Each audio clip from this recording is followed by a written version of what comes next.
This is section 6.2, part 2. I have some general factoring tips. Like always, factor out the GCF first. That's always our first step. It cannot be completely factored unless this happens, and it makes everything else easier if you do it first. So factor out a GCF if you have one. It is always easier to factor if the first number is a positive number. If it's not a positive,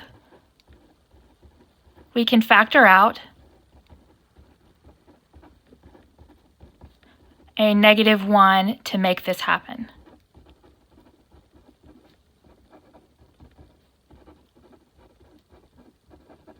We are going to see a problem like this.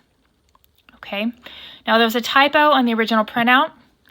If you have the pattern right on, originally this had an X on it. It should not, an A right here. This should not have an A. We do not learn in this course how to factor when you have a number in front, except for some very, very specific cases.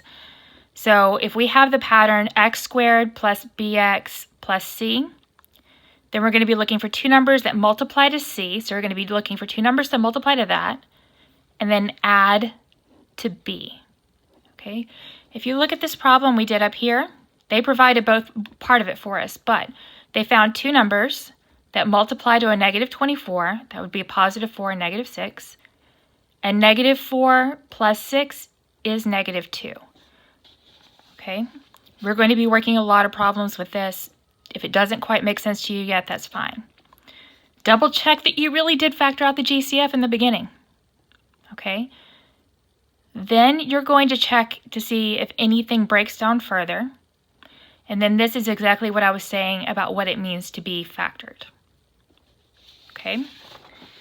So let's start working a few problems. Okay.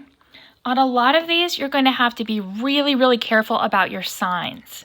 Because if you're not, sometimes you're going to have two options that kind of look like they will work. So you need to be really careful. The signs will only work on one combination though. Okay.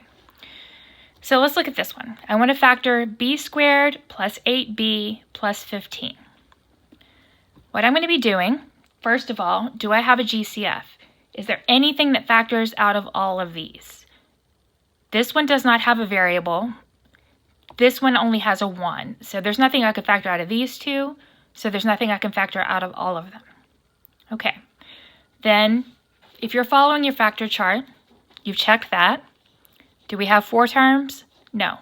Do we have 2 terms? No. Do we have 3 terms? Yes.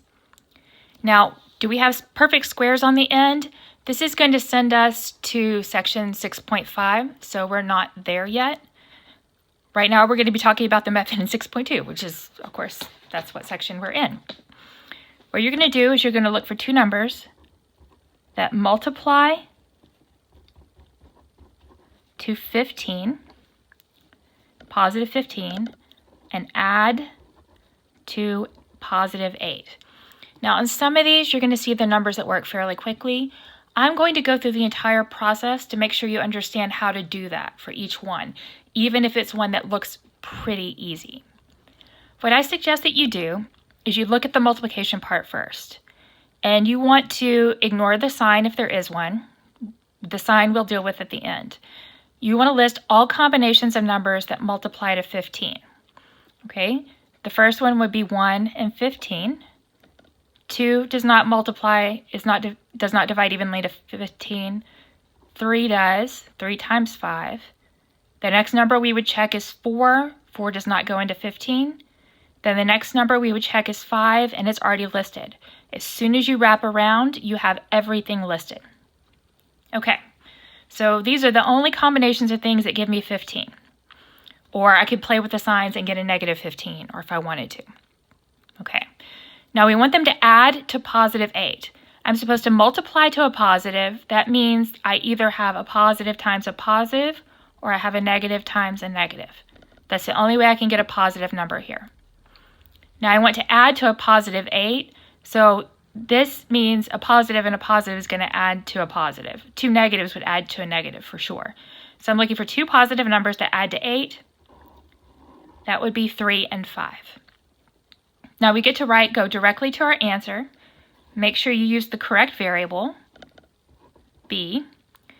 This is a positive 3, so plus 3, times, use the variable again.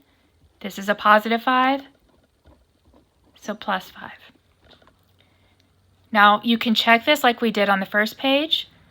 Just think about the distribution. B times b is going to give you b squared. B times 5 is going to give you 5b. And then here you're going to get the 3b. You would add the 5 and the 3 to get the 8b. And then 3 times 5 gives you 15. So this does make sense.